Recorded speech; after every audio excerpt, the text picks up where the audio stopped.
So, magandang umaga, magandang tanghali at maghapon po sa lahat ng mga makapapanood nitong aming video kung paano po namin gawin yung ating half concrete and half metal installation.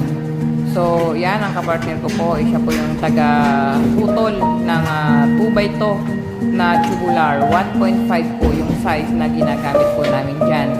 So, ako po yung taga-welding ng mga napuputol niya, and then yan, gumamit po tayo ng tungtungan para maabot po natin yung bandang itaas na yan kung makikita ninyo. Yan, ganyan po. Meron akong kasamang taga-pit up, and then taga-layout, and then taga-putol, and then ang trabaho lang po natin is magtataking and then fall welding para ma-secure yung hinang talaga na matibay para hindi siya basta matatanggal. So, inirecommend ako po sa inyo na kumuha po kayo ng certified or competent welder para po masigurado po yung hinang po ay kalidad at talagang mapagkakatiwalaan. So, meron po tayong experience sa paghihinang. So, hindi naman po natin sa pagmamayabang. Dati po tayong TIG welder, mga combination, G-Towers. So, yan, basic na lang po sa atin yung paghihinang. Pero yung mga ganyan na mga GI5, mga galvanized iron ay medyo mahirap din.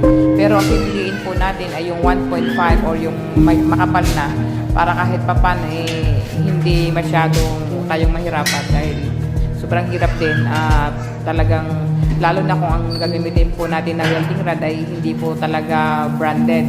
So ang gamit lang po natin dyan yung nabibili po sa mga hardware. Pero kung talagang sa mga malalaking company, ang gamit po talaga namin is Nihon Weld or minsan yung Kobelco na talagang Japan made or American made. So yan, dire-diretso po tayo sa pagtataking na yan para kahit papano is sinisigurado naman po natin na maayos at matibay.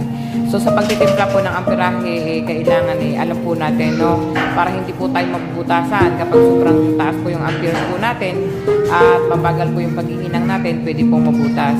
Pero kung alam na po natin at gamay na po natin yung gagawin natin or yung templado po ng ating amperahe, hindi naman po masyadong mahirap. Tama-tama lang po. Kaya sabi nga, ayusin din yung timpla, no, para hindi tayo mabubutasan. Dahil hindi naman po ganun siya kakapal, katulad ng mga solid na mga metal, katulad ng mga angular. Pero yan po yung mga bakal na ginamit po natin. Kahit po mga GI5 siya is 1.5 po yung kanyang thickness.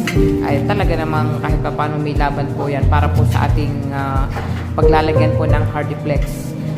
I-double pull po natin yan.